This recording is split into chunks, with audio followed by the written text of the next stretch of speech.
In the UK, we tend to think that our justice system is fair. We perceive judges to be honourable people. And we trust the police to be a force for good, to keep us safe and to protect our basic human rights. Is this really the case? If so, why are dads still climbing buildings and chaining themselves to court structures? Risking their lives and imprisonment just as the suffragettes did 100 years ago. We put our trust in social workers and many other state institutions to protect our children.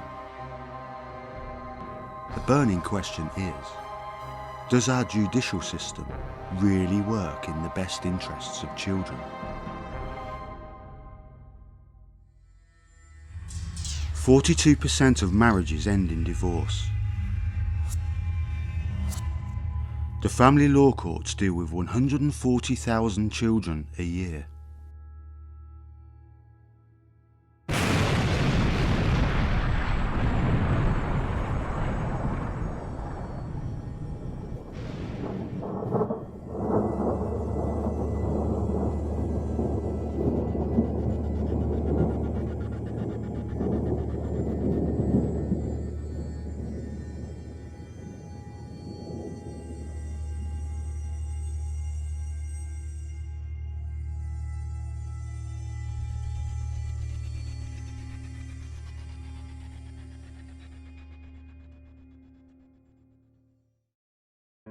Relationship breakdown is devastating, especially when kids are involved.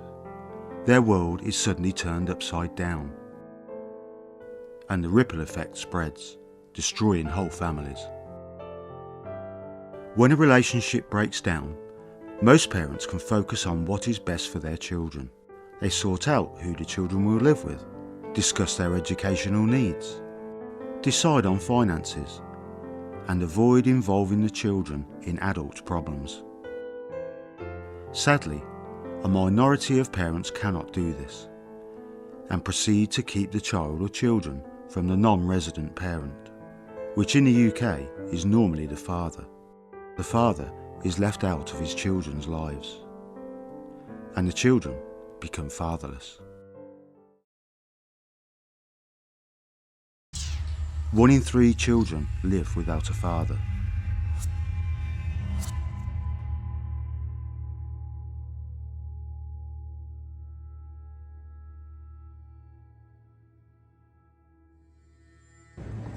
Over 3.5 million complaints about antisocial behaviour are made to the police every year, though because of underreporting, the true figure could be twice as high. It has long been proven that lack of a father figure leads to an increase in unwanted pregnancies, teenage delinquency, educational failure, drug and alcohol abuse, antisocial behaviour, long-term mental health issues. The list goes on.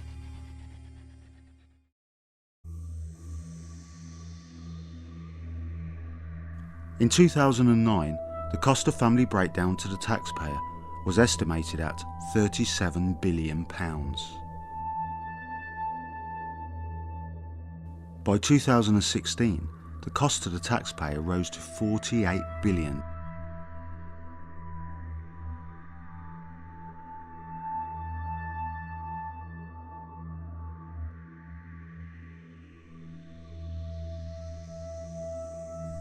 There are roughly 270,000 family law cases a year, lining the pockets of corporations, charities and public servants. You've guessed it, it's all about the money. The private family law industry is a multi-billion-pound fraud, a con artist's trick, shrouded in secrecy and probably the largest financial fraud and child abuse scandal in history. Over the last 4 years, I've listened to thousands of fathers across the country, and the script is all too familiar. If you keep the kids from dad, there's money to be made. Here's the trick.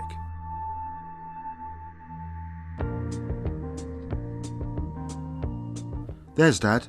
He loves his kids, so off he goes to court to help them. even though it costs thousands of pounds. He gets to court and thinks, yes, I'm going to help the kids. They emotionally batter him with a pack of lies and take his money.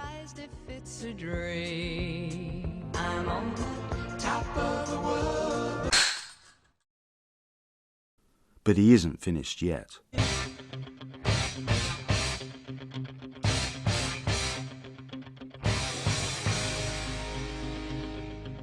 He gets back up, brushes himself down, and because there is no other alternative, off he goes again, back to court. And round he goes again and again and again. The war on dads is very profitable, and it's at the expense of our children. It's a money-making system where children and their fathers are nothing more than commodities. So how on earth do they get away with it?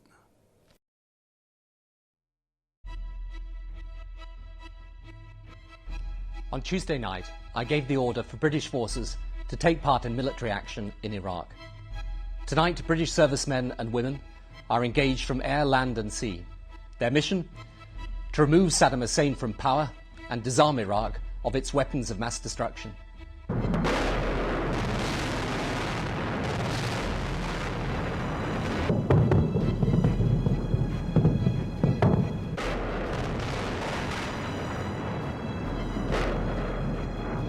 Roger, target marked by Islip. Roger, that's fucking cool.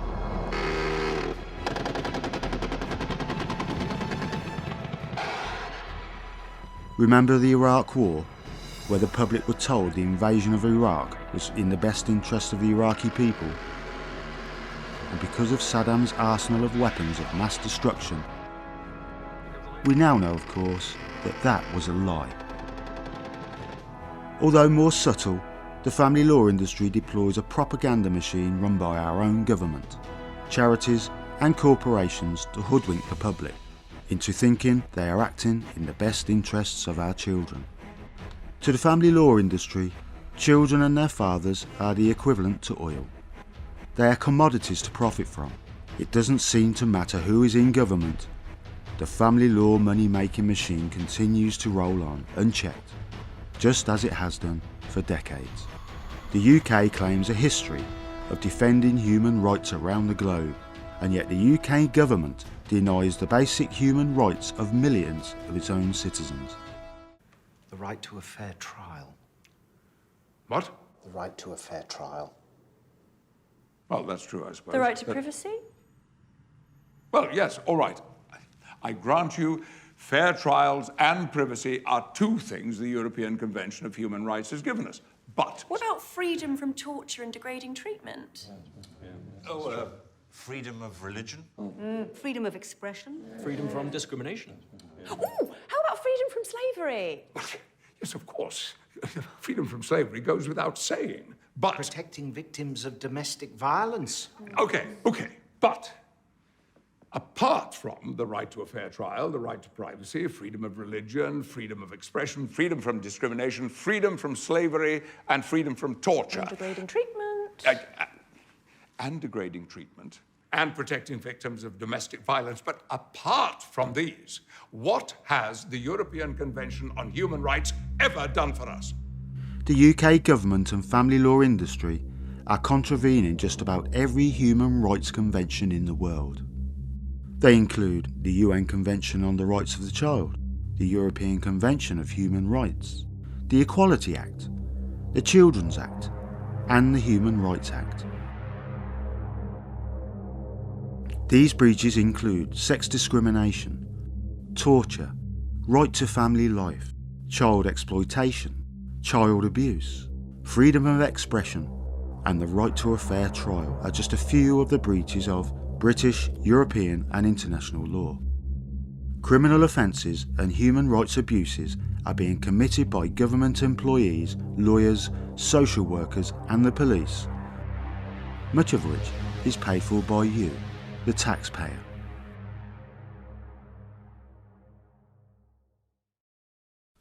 Family courts are secret courts that have no jury.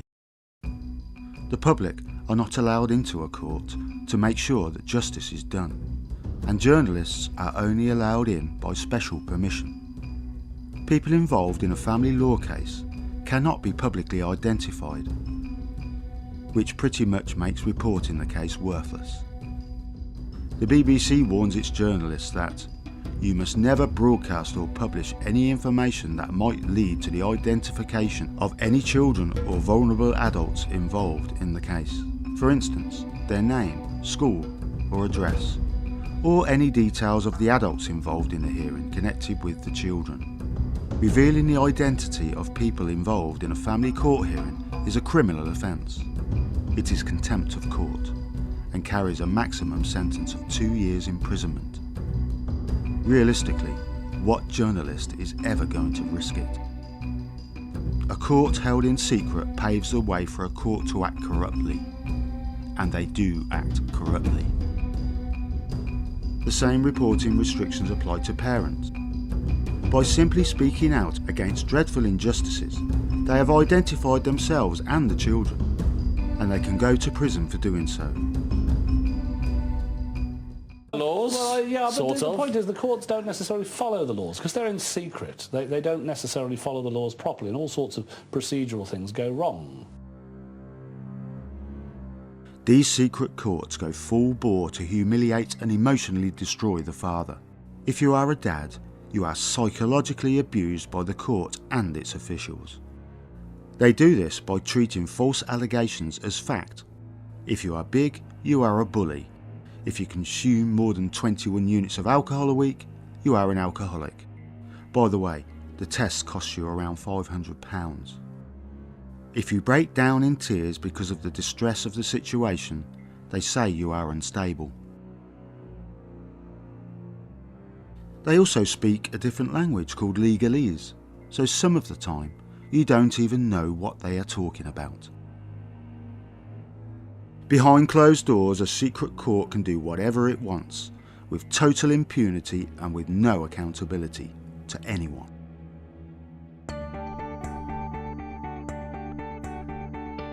It's no surprise then that the judiciary themselves are actively breaking their own laws. Cafcass are part of the Ministry of Justice. When parents They have produced a series of promotional films to show how wonderful they are. make an application to the family courts. The court may then ask us to carry out some work with both parents. I'll explain what Cafcass's role is. In these promotional films, they identify children and parents, which is against the law. Share that with parents. Make no mistake, when it comes to the family law courts, the government and their civil servants are above the law. And if you are a grandparent wanting to see your grandchildren, you have to apply first before you can apply for a court order. But then what about for someone like Susan, where her daughter-in-law has gone, they don't even know where she is that, you know, that she can't even apply for that because the woman has just taken the child off? The advice currently is that if you wish to see your grandchild, you can make an application to the court for permission to make an application. Just try and quantify the hurt with all of that, the hurt that goes with that and the pain that goes with that. It's just devastating. It changes your life, you become a different person, and you just can't see an end to it. Can you see one day at one stage, presumably, Emily will have the right to see your decision, but are you worried that her mind may be poisoned against you, or do you think you ever will see her or get that opportunity to reunite?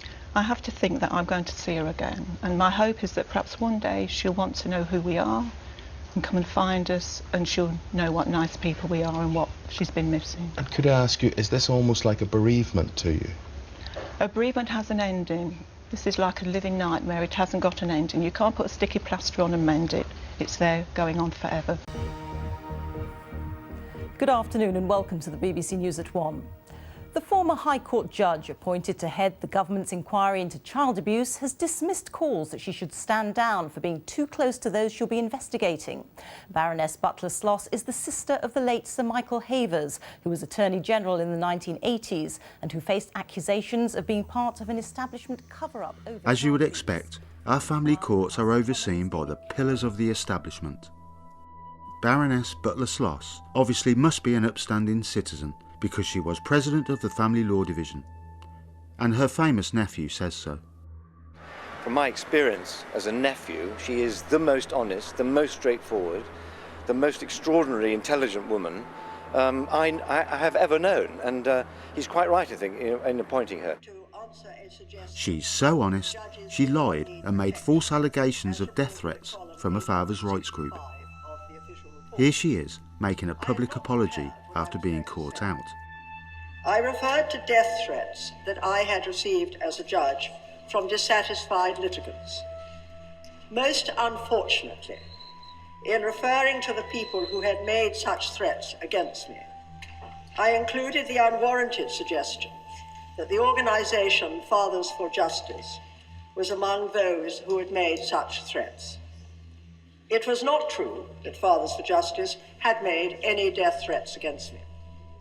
It was also unfortunate that 2 West Country newspapers reported what I had said in this House. I did not speak to either newspaper. I always thought making false allegations of death threats was illegal. Perhaps not, if you happen to be a well-connected High Court judge. Disturbingly, as well as making false allegations, in 2015 she appeared in court to provide a character reference to support a child rapist. Does any normal thinking person think that supporting a child rapist is appropriate for a High Court judge?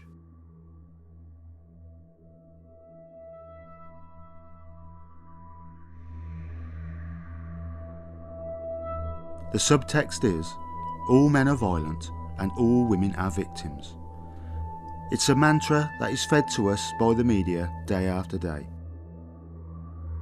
Have you ever noticed that adverts only ever portray men as abusers? Do you want to come by my house after school? Nah.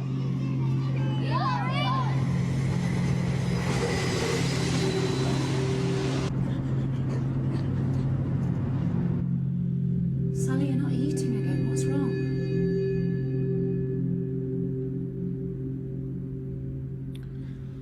I'm fine. Can I go now?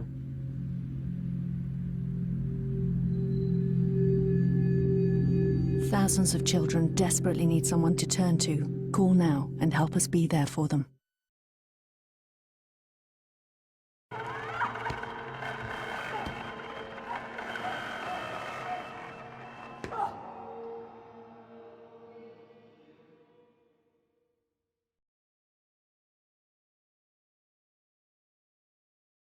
The police are also at it.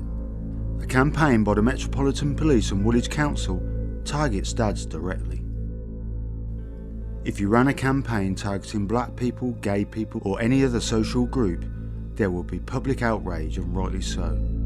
But it seems it's okay to paint all dads as being violent.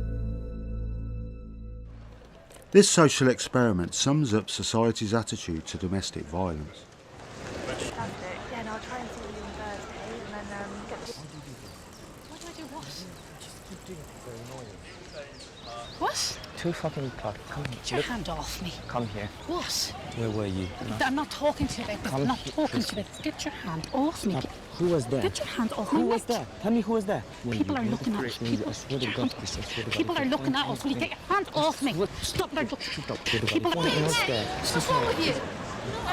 Honestly, we're fine. I'm grand, thanks. Okay, because someone will call the police if you carry on doing that to someone. Okay. Because if I don't, someone else will. Okay. It's perfectly fine. You don't have to put up with that, honey. Okay. Thank you. My office is there. You're definitely all right. Yeah, I am. Just come knock. I'm grand, thanks.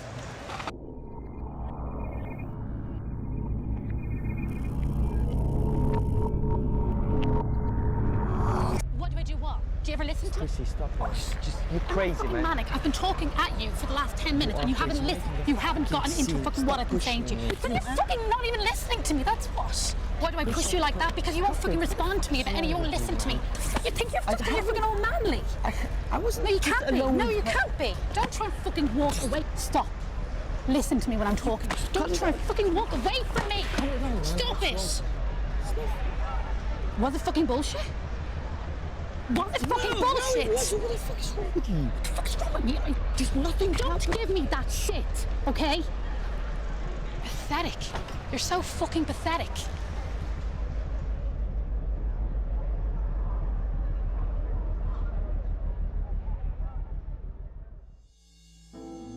Recent studies show that at least 40% of domestic violent victims are men.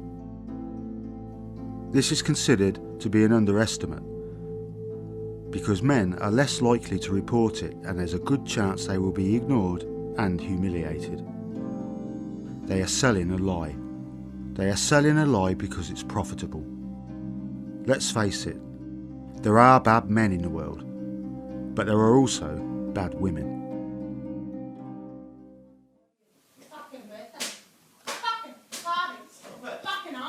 She's hitting my dad. She's hitting my dad. Oh my god. Stop it! I've had enough of you all the time. She's punching my dad. She's punching my dad. Stop it. It's a simple equation. Truth equals less profit. In 1971, a feminist called Erin Pizzey opened the first women's refuge. To Erin, it soon became apparent that women were just as violent as men. When she spoke out, she had to leave the country because of death threats from other women. Began the whole women's studies and excluding men, and it got bigger and bigger and bigger. And as women went into law, they began to change the law, as you know, completely illegal, much of what they've done. Because what they've done is to take a man's right to be innocent before he's proven guilty. That's been taken away. A man, no women, a man has to prove his innocence. And that is the most shocking thing, I think, that has happened in the last 40 years. All now a woman has to do is pick up the phone and he's finished. I know when I was here with Anne, we were touring, and I remember the women explaining to me that the man comes home at night, finds everything's gone. That's called hoovering. She's disappeared with the children. He has no right to know where she is. All he can be told is, she's safe, this is the police, she's safe. Second part of it that made it so difficult is then it's called the silver bullet. If it doesn't get fast enough, then you say that he's molested the children. False allegations kill. On average, 13 British men kill themselves every day. How many are due to false allegations in family courts? We don't know. But you can bet a good proportion are dads.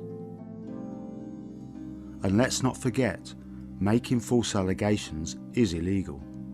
But in the family courts, a toxic mother will make up anything to make sure she gets custody of the children. And the lawyers and courts encourage it. Most of the allegations made in these courts are ridiculous and twisted in nature. Behind closed doors and in secret, they can define anything as domestic violence. Things such as not providing expensive holidays, mentioning your wife's weight for health reasons, grabbing a child's arm to stop them fighting. You killed the family dog, which really died of cancer. Poking your mother-in-law on the arm. The weightlifter who bought protein which supposedly made him aggressive. Belonging to a father's rights group. And the best one has to be buying the wrong brand of cornflakes. These are not acts of domestic violence as perceived by the public, and yet the father is labelled as a domestic abuser in a secret court. This is emotional abuse perpetrated by public officials paid for by the taxpayer.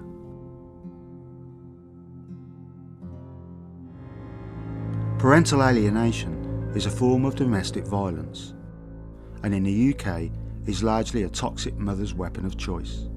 Before you start shouting at the screen, yes, I know men also alienate their children. But the fact is, in the UK, well over 90% of women get custody of their children, which leads to an increased opportunity to isolate and poison children against their own father. And the abuse doesn't stop with dad. Grandparents, aunts, uncles and cousins can all become targets of this type of abuse.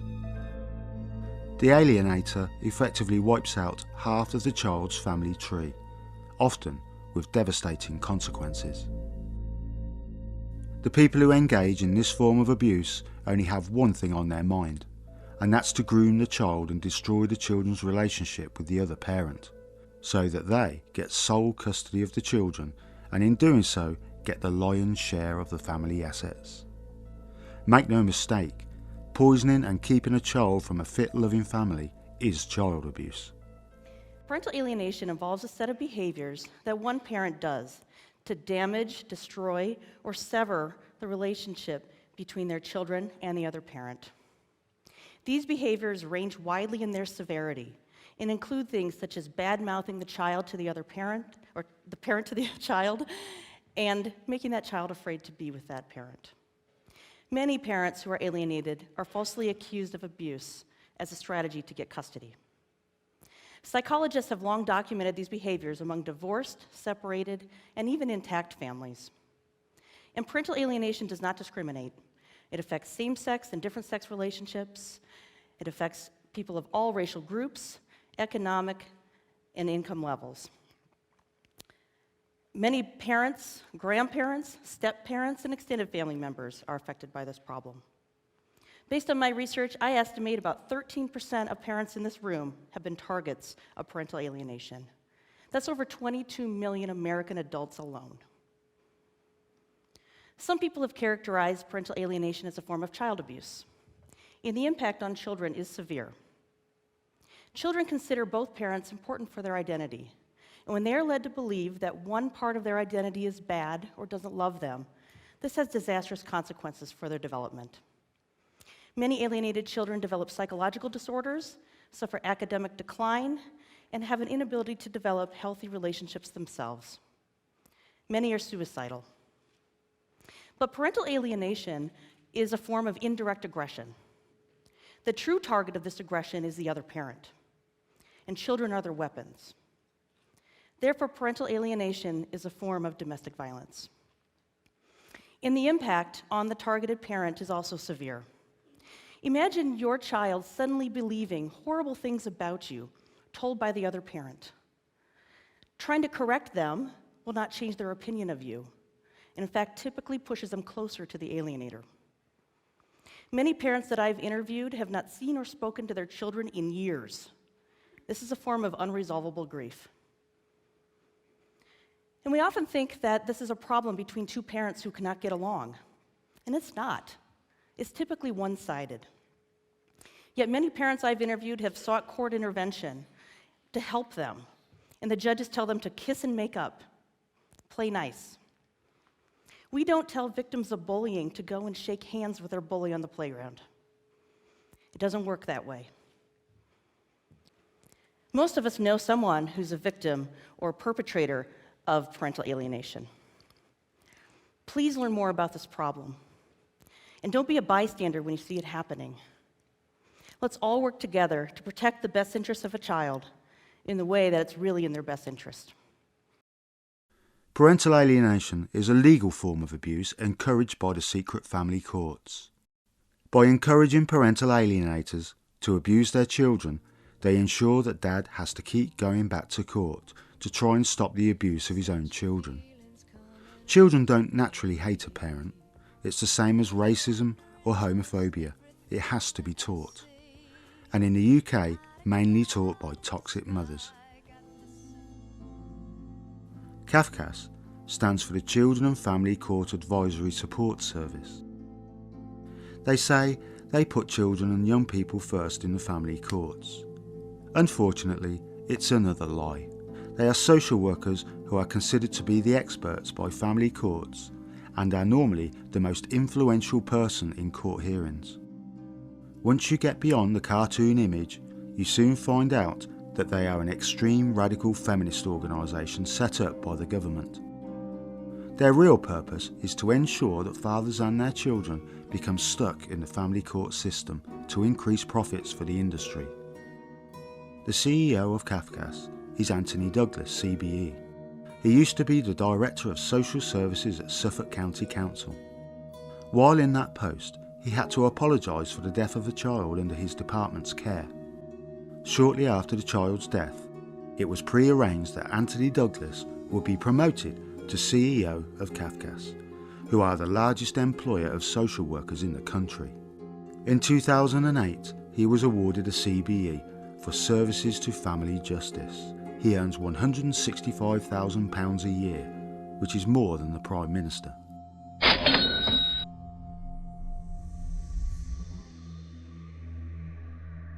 Cafcass social workers use instruments of torture to abuse men.